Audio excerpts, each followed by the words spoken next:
जय बोलिए त्रिकालवर्ती त्रैलोक पूज विश्वाराध्य पंच परमिष्टि भगवान की, अनंत सिद्ध परमिष्टि भगवान की, वर्तमान जन शासन नायक श्री वर्धमान महावीर भगवान की, परम पूज्य आचार्य भगवान श्री समंत भद्र स्वामी मुनि महाराज की, परम पूज्य सिद्धांत चक्रवर्ती आचार्य गुरुदेव श्री विद्यानंद जी मुनि महाराज की, विश्व कल्याणकारक अहिंसा प्रधान श्रीमद विश्व धर्म की, जैनम जयतु शासनम विश्व कल्याणकारकम। धर्म स्नेही सत श्रद्धालु, यहाँ पर उपस्थित आप सभी भव्यवर पुंडरीक पुण्यात्मा महानुभाव, आचार्य महोदय श्री समंतभद्र स्वामी द्वारा विरचित रत्नकंडक श्रावकाचार, श्रावकाचार्य रूपी रत्नों के पिटारे के एक ही रत्न को हम देखने की कोशिश कर रहे हैं।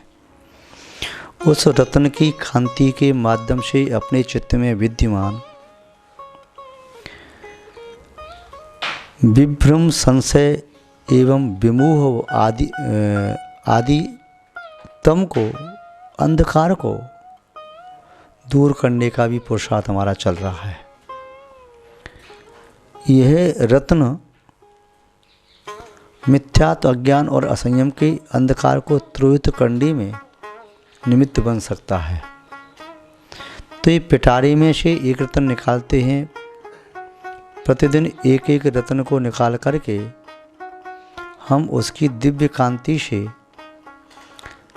एक एक अंश को, अंधकार के अंश को हम दूर कर रहे हैं। जैसे चंद्रमा की एक एक कला बढ़ती चली जाती है, उसकी कांति बढ़ती चली जाती है, अंधकार घटता चला जाता है। ऐसे ही आचार्य महोदय अगली एक मशाल हमें देते जा रहे हैं, जो जलती हुई मशाल हमारे जीवन की मिसाल तैयार करी। तो श्रावकाचार ये गृहस्थों की, उपासकों की आचार संहिता, जिसके बिना गृहस्थ समीचीन मार्ग पर चल नहीं सकता। ये गृहस्थ की वैशाखी है। पंगु के लिए जैसे वैशाखी आवश्यक होती है, वैसे ही गृहस्थों के लिए रत्नकंडक श्रावकाचार एक वैशाखी है। वैशाखी के बिना पंगु कहीं भी पतित हो सकता है। ऐसे ही इस उपासकाध्ययन रत्नकंडक श्रावकाचार, गृहस्थाचार, श्रावकाचार को चित्त में धारण किए बिना, अमल किए बिना वह भी संसार में पतित हो जाता है। इस मार्ग पर चलते हुए वह मोक्ष मार्ग पर दृष्टि लगा सकता है और दौड़ते हुए मोक्ष मार्ग तक पहुंच सकता है। ये श्रावकाचार पगडंडी पर चलने का मार्ग है। ये हाईवे नहीं है, राजमार्ग नहीं है, किंतु इस पगडंडी के मार्ग से राजमार्ग तक दृष्टि सीधी जा सकती है, दौड़ करके पहुंचा जा सकता है वहाँ तक। विगत दिनों में 4 कारिकाएँ देखी थीं। चतुर्थ कारिका में सम्यक्त का स्वरूप बताया, सम्यक्त के 3 मुख्य तत्व बताए, परमार्थभूत आप्त, उनके द्वारा कथित आगम, उस आगम का अनुकरण करने वाले तपोव्रत।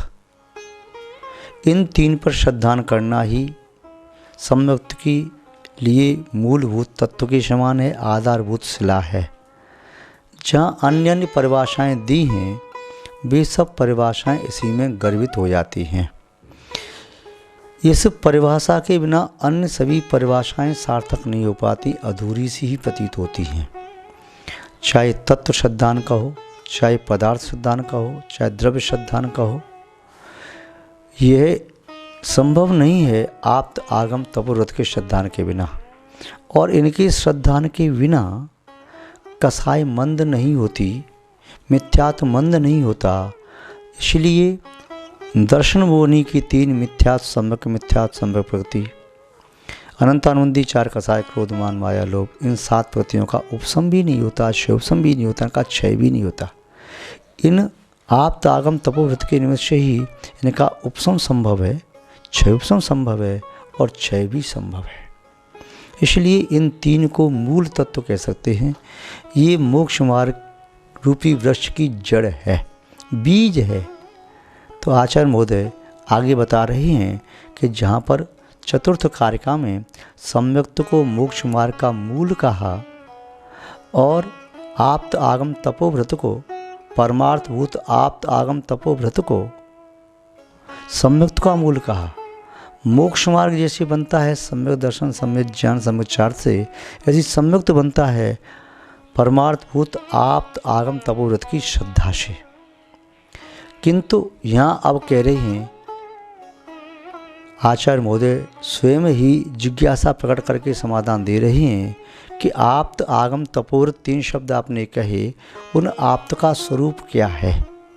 तो आप्त के स्वरूप की विशेषता बताई थी कि आप्त वह कहलाता है जिसमें वीतरागता हो, सर्वज्ञता हो, हितोपदेशता हो। एक शब्द में कहें तो आप्त वह कहलाता है जिन्होंने अनंत चतुष्टय को अपनी आत्माओं में प्रकट कर लिया है। कि अनंत चतुष्टय को प्राप्त करना यानी सर्वज्ञता उसमें आ गई, सर्वदर्शीपना भी आ गया और वीतरागता का फल है सर्वज्ञता। और फिर जब ये आ गया तब निस्संदेह हितोपदेशता स्वतः ही बिना किसी इच्छा के निश्चित होती है। वृक्ष पर पुष्प लगे, वृक्ष हो या वृक्ष बड़ा हुआ, पुष्प लगे, पुष्प से गंध तो अपने आप स्वतः फैलती है। कोई पुष्प मांगने नहीं आता और पुष्प अपनी गंध दे करके किसी पर एहसान नहीं करते। वृक्ष के पास कोई छाया मांगने नहीं आता, छाया दे करके वृक्ष एहसान नहीं करता। नदी के समीप पहुँच करके कोई नदी से पानी मांगता नहीं, वह शीतलता मांगता नहीं, स्वयं अवगाहन करके समीप बैठ करके आताप मिट जाता है, शीतलता प्राप्त हो जाती है। ऐसे ही स्वतः ही हितोपदेशता निश्चित होती है, कभी शब्दों के निस्सरण होने से तो कभी आभा मंडल से। निःशब्द वीतरागी भी मोक्ष मार्ग का उपदेश देता है अपनी आभा मंडल से, बिना शब्द के भी। यशा के तत्वाशुद्ध की टीका सर्वा सिद्धि में आचार्य भगवान पूज्यपाद स्वामी ने लिखा कि वे मुनि महाराज मुनियों की सभा में विराजमान थे और अवाग विसर्गा बपसानुप्यंत मोक्ष मार्ग में वो मूर्ति के समान बैठे थे। वचन बोले बिना ही वह साक्षात मोक्ष मार्ग को दिखा रहे थे। तो मोक्ष मार्ग की प्रवृत्ति सर्वज्ञता के माध्यम से स्वतः ही होती है। वीतरागता पुरुषार्थ के द्वारा साध्य है, सर्वज्ञता वीतरागता का फल है। हितोपदेशता स्वतः निश्चित होने वाली वह एक प्रवृत्ति है। तो यहाँ पर देखते हैं कि आप्त के स्वरूप में वीतरागता का लक्षण या आप्त का पूरा लक्षण, तीनों विशेषताएं किस प्रकार से आचार्य महोदय इसमें वर्णित करते हैं। आप्तेनो छिन्न दोषेण सर्वज्ञ नागमेशिना भवितव्यम नियोगेन नान्यथा याप्तता भवेत्। आचार्य मोदी ने कहा आप्तेन उच्छिन्न दोषेण, उच्छिन्न उत्सन्न भी शब्द आता है, उच्छिन्न भी।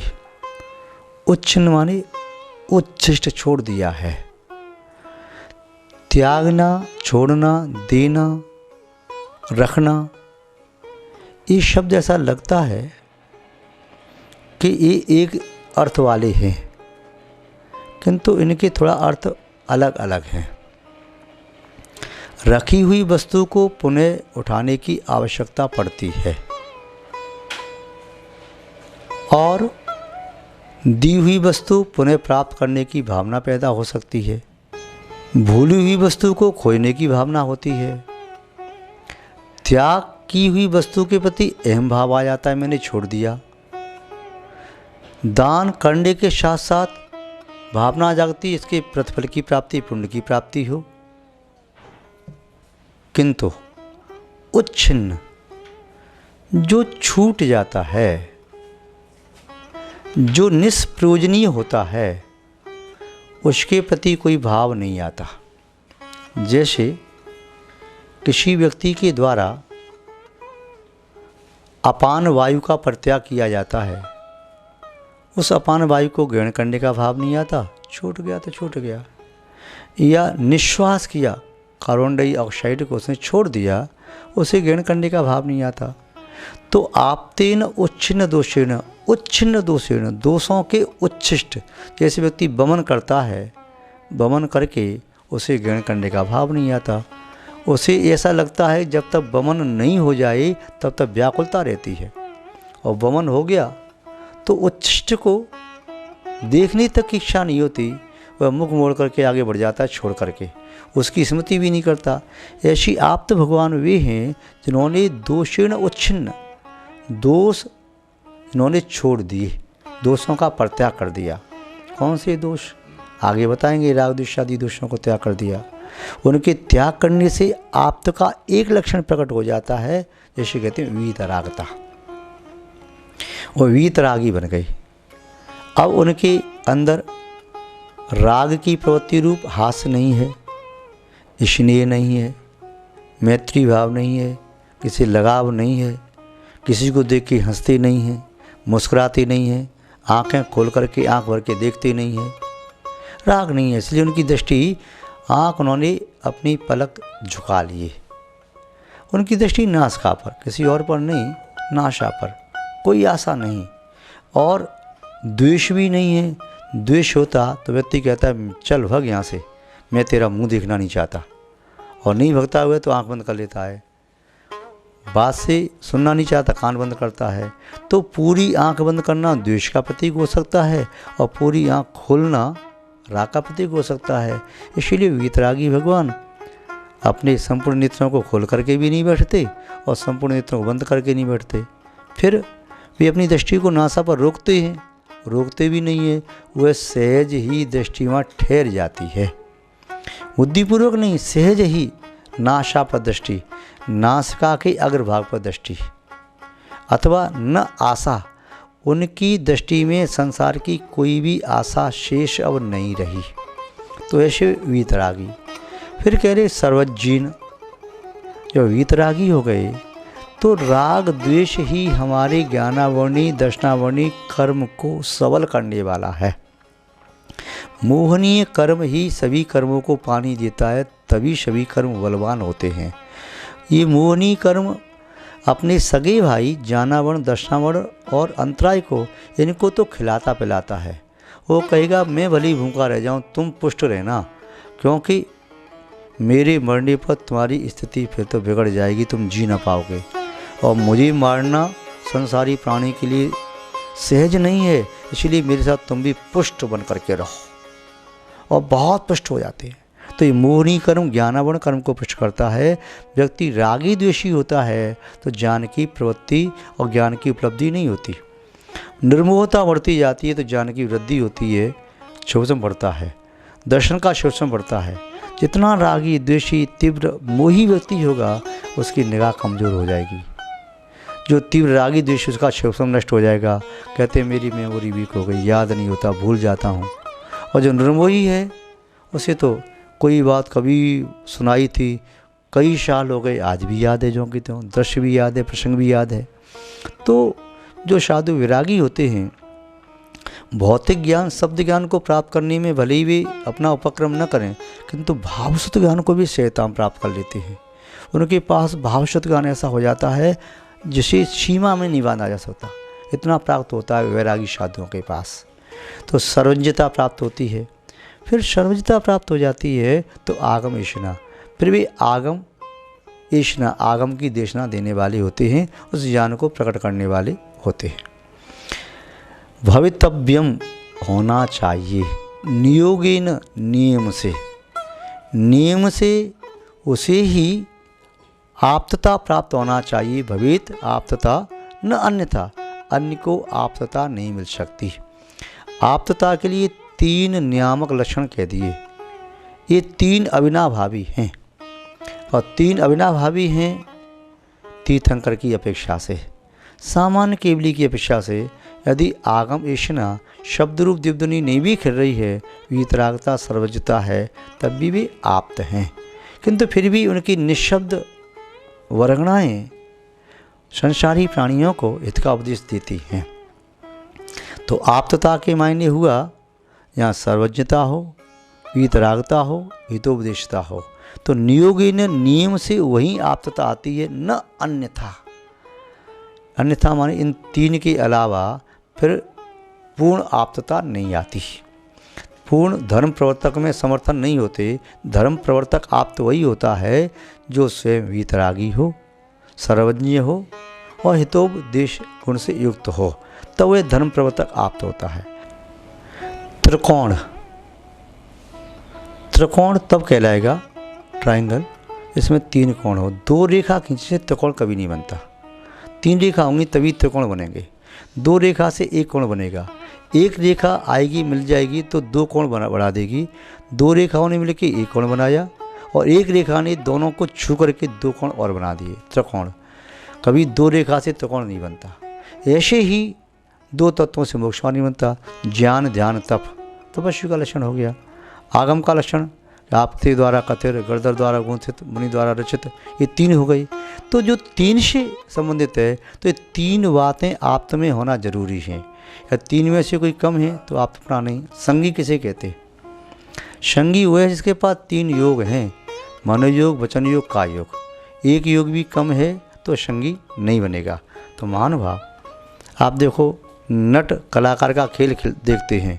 इधर पोल गाड़ दिया, उधर पोल गाड़ दिया, बीच में रस्सी बांधी।